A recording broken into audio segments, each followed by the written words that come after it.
¿Qué tal? Muy buenas noches, yo soy Genaro Lozano y esto es Punto y Contrapunto de jueves. El Congreso de la Unión aprobó finalmente el desafuero de los dos diputados, uno de Morena, Saúl Huerta, y el otro del Partido del Trabajo, Mauricio Toledo, para que ambos puedan enfrentar cargos por abuso sexual y por enriquecimiento ilícito, respectivamente. Pero Toledo se fugó a Chile. ¿Qué sigue en estos casos? ¿Por qué se tardaron tanto en este proceso? El demócrata Ken Salazar llegará pronto a nuestro país como el nuevo embajador de Estados Unidos ante el gobierno del presidente López Obrador y tendrá que lidiar con varios temas como la reapertura de la frontera entre México y Estados Unidos, la política energética de la 4T, entre otros. Hoy retomamos el tema que empezamos a discutir ayer en la mesa. El Fondo Monetario Internacional, el FMI, inyectará unos 650,000 millones de dólares a la economía global y de esos 12,000 millones serán para México. El dinero se debe utilizar para las reservas, pero el presidente López Obrador quiere usarlos para el pago de la deuda. Veremos qué piensan aquí en la mesa. Quédate con nosotros que ya empieza Punto y Contrapunto de jueves.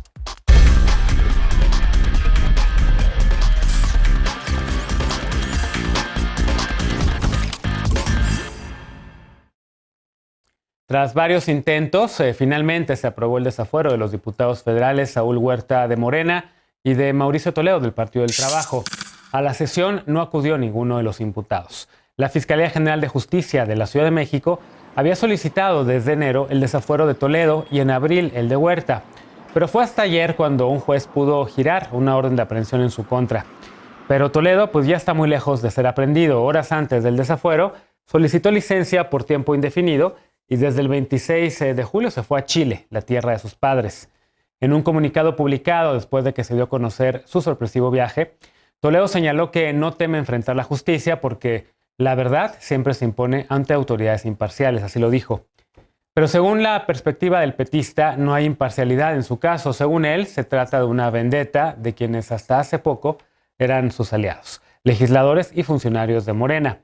Ayer, vía remota, su defensa reiteró esto mientras que las y los legisladores del PT se retiraron del recinto legislativo. Eso sí, aclarando que esto no significa que hayan roto su alianza con el partido gobernante, con Morena. Por lo pronto, la Fiscalía de la Ciudad de México informó que se activaron ya los mecanismos de colaboración con autoridades federales y estatales para localizar y presentar a los dos imputados. El desafuero de Huerta, acusado de abuso sexual contra un menor de edad, se aprobó con 447 votos a favor, 0 en contra y 2 abstenciones. Su defensa asegura que se presentará ante el juez al momento de su citación legalmente notificada.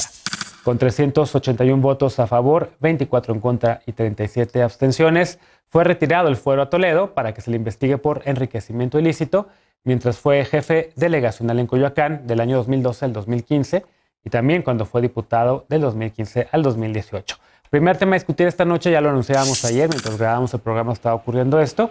Saludo con gusto a Estefanía Veloz, abogada y feminista, de todos los martes y los jueves. ¿Cómo estás? Buenas noches, Genaro. Buenas noches, compañeros, compañeras y compañeras. Saludo a Alejandro Encinas, politólogo y con el corazón en la 4T, también compañero de los martes y los jueves. ¿Cómo estás? ¿Qué tal? Qué gusto saludarlos. ¿Todo bien? Hoy regresa a la mesa Jorge Andrés Castañeda, ya lo conoces. Él es analista de políticas públicas. ¿Cómo estás, Jorge Andrés? Hola, Genaro. Muy buenas noches a ti, al auditorio y a todos los panelistas. Y le damos la bienvenida a Fernanda Vallardo, ella es concejala de la Alcaldía Benito Juárez. Ya estaba en este espacio y también en Sin Filtro. ¿Cómo estás, Fernanda? Buenas noches. Hola, Genaro. Muy bien, muchas gracias. Buenas noches. Saludos a los compañeros. Bienvenida. A ver, empiezo contigo y voy de ti, de atrás para adelante.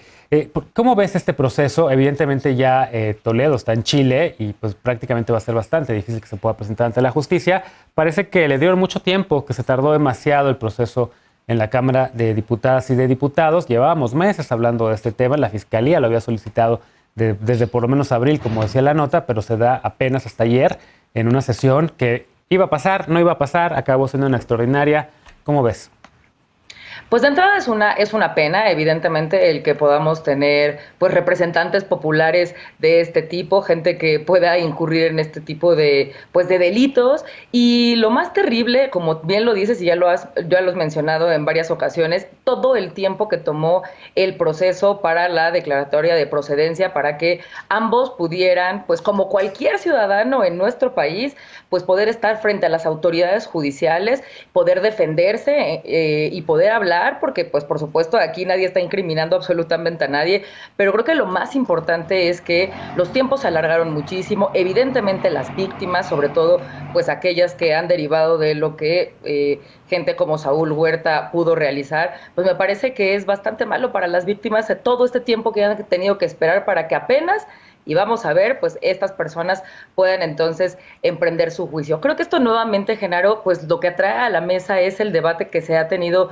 durante muchas ocasiones sobre la existencia del fuero. Creo que vale la pena recordar lo que como constituyentes en la Ciudad de México realizamos al, pues, poner en la Constitución de la Ciudad de México que el fuero no existe y que cualquier persona que incurra en este tipo pues de irregularidades, como insisto, cualquier ciudadano tenga la obligación de pararse enfrente de las autoridades, de rendir sus declaraciones y por supuesto de ser culpable, pues pueda ser como todos, pues llevado a las instancias correspondientes. Y creo que eso es lo que se tendría que hacer, insisto, vale la pena, sobre todo ahora que vamos a tener un Congreso mucho más equilibrado de fuerzas, nuevamente llevar a la discusión pues la existencia del fuero y de qué manera podemos hacer que estos tiempos no sean tan largos. Sí, sin duda, Alejandro, pone esto en efecto, como bien menciona Fernanda, el tema del fuero en el centro de la discusión, tema que habían prometido legisladoras y legisladores de Morena, el nuevo presidente, acabar con el fuero, tema que sigue pendiente. Hay quien dice, hay un pacto de impunidad, o parece haber un pacto de impunidad, que incluso llega ahorita con los legisladores y legisladoras de la 4T, pues que no pusieron a votación el desafuero de ambos legisladores. También tiene sus bemoles y también sus complicaciones el tema del fuero, porque es un instrumento también de protección para legisladoras y legisladores, de libertad de expresión, lo hemos platicado en varias ocasiones, pero en este caso en específico había todas las pruebas en el caso de Saúl Huerta, había muchísimos también información en el caso de Toledo, y pues se tardaron tanto. Yo creo que la nota es que los desaforaron. Uh-huh. Esa es la nota. Y es cierto que se tardaron un montón. Eso sí, incluso suena medio irónico esto de respeten los tiempos legislativos cuando los desafueran con tan solo 3 semanas o menos para que finalice este periodo legislativo y ya hubieran perdido su fuero. El caso de Huerta. El de Toledo no es interesante porque se va a reelegir, ya es diputado reelecto por el PT, y la pregunta ahí sería, ¿se renueva el fuero? ¿Qué pasaría en ese escenario? Me parece que si está en Chile, no descartaría que su defensa esté pensando que el fuero es renovable a partir de la nueva legislatura, y eso habrá que estar muy pendientes. Pero creo que más allá de la tardanza, el sentido político de este mensaje es muy importante, porque efectivamente es un mensaje de que no va a haber impunidad. Me parece que esto es a contra de la voluntad de la dirigencia partidista, de las cúpulas partidistas, de la coordinación de los diputados de Morena, es presión, resultado de la presión del movimiento. Hay que recordar cómo al principio, por ahí de abril, el coordinador de los diputados de Morena, vergonzoso, dijo: a mí no me corresponde opinar sobre, refiriéndose a la presunta violación de un joven menor de edad por parte de uno de sus compañeros de Huerta. A mí no me corresponde opinar de eso porque no pasó en horario laboral. Sí, bueno, sí. Frente a eso, la presión del movimiento, de la gente, de la opinión pública, creo que ayudó y ayudó mucho. Y sí es una diferencia porque, hagamos un estudio de las últimas legislaturas, no han desaforado a personas del PRI, del PAN y del PRD. ¿Porque no son corruptos? No, evidentemente no, sino porque prevalecía un pacto de impunidad que hoy finalmente se está desmoronando. Pero aquí las preguntas pendientes a responder, porque antes, ahorita ya todos están de apestados estos dos, pero la pregunta sería, antes de esto, ¿quién se benefició con la alianza de estas personas? ¿Quién los acercó al Movimiento de Regeneración Nacional? ¿Quién permitió que Mauricio Toledo, una chicanada legislativa, se fuera a reelegir a Puebla? Yo creo que nunca había visitado ese distrito en su vida hasta que fue designado diputado. Esas son las preguntas que habría que ir respondiendo. ¿Quién está detrás de esta alianza política pragmática? Y el mensaje es que nunca vuelva a suceder. A ocurrir. Jorge Andrés, ¿coincides con esta lectura? La nota es que lo desaforaron. A ver, me encanta el spin que le trata de dar Alejandro. No, la nota no es que por fin lo desaforaron, la nota es que se tardaron tanto tiempo en desaforar a Toledo, que ya está en Chile, al ser descendiente de refugiados chilenos, al igual que yo, lo cual digo es una vergüenza para la comunidad del señor Toledo, pero bueno, ¿qué les digo? A ver, creo que hay varios temas sobre la mesa. Primero, el fuero es un tema muy importante y un componente central de cualquier régimen democrático. Tratar de quitarlo no es más que un acto demagógico y populista, porque todas las democracias del mundo, los funcionarios públicos federales y los parlamentarios tienen fuero para poder expresar sus opiniones y no ser perseguidos, digamos, por la autoridad federal. Es un componente importantísimo, pero como todo en México lo pervertimos y le damos en la torre, pues aquí se ha utilizado por miembros de todos los partidos, para perpetuar el pacto de impunidad que mencionabas, Alejandro, y estoy de acuerdo con eso. Ahora, creo que hay que separar las cosas por condenables que sean las acciones de Toledo. Y las de Huerta. Saúl Huerta es terrible, y ahí siempre nos tenemos que poner del lado de la víctima, y esto debió de haber sucedido hace meses. Es vergonzoso que una persona con unas acusaciones de esa magnitud, deja las acusaciones, toda la evidencia, estaba toda la evidencia, literal, fueron por él al hotel. No, totalmente, Genaro. Incluso tomando en cuenta los derechos de presunción de inocencia, es incontrovertible la evidencia, y esto debió de haber pasado hace meses. En el caso de Toledo, es más una negociación política, y en efecto se tardaron para que se pudiera ir, o quién fue ahí el que cómo se operó, pues yo no lo sé.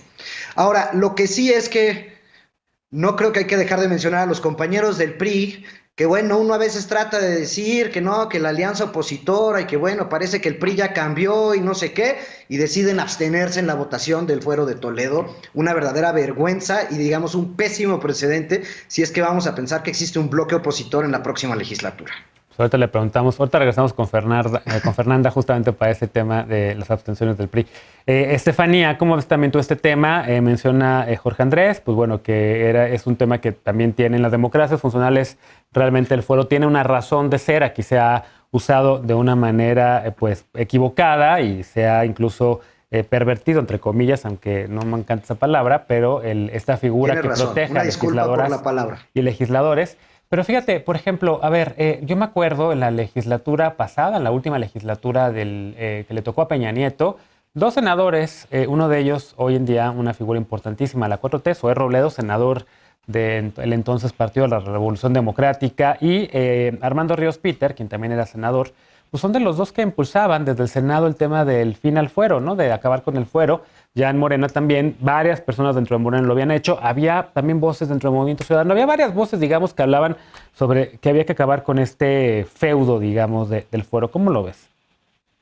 Bueno, por un lado, yo no coincido con lo que decía Jorge, porque además, ¿qué tan populista puede ser una medida que ha sido aplicada solamente 10 veces por lo que implica desaforar a alguien? Y yo creo que estarnos fijando en los tiempos, que desde luego cada día que pasa para las víctimas de abuso, pues evidentemente son días muy largos, no los vemos en términos de cuánto se tardan los diputados en discutirlo, y lo entiendo, pero creo que al final es simplemente haber llegado a discutir algo que le costaba mucho al partido hegemónico de hoy, que es Morena, porque bien se decía, ¿cuáles son los arreglos políticos detrás del desafuero? Pues yo creo que no hubo ninguno, no hubo ninguno, que fue el mismo Partido del Trabajo el que le propuso a Morena: no perdamos la mayoría, yo les ayudo o nosotros les ayudamos a que tengan la mayoría para que se puedan quedar con la mesa directiva 3 años, y entonces así no llega el PRI y nos quedamos hasta el 2024 y no se rompe la alianza. ¿Y qué terminó pasando? Que no hubo diálogo con el Partido del Trabajo,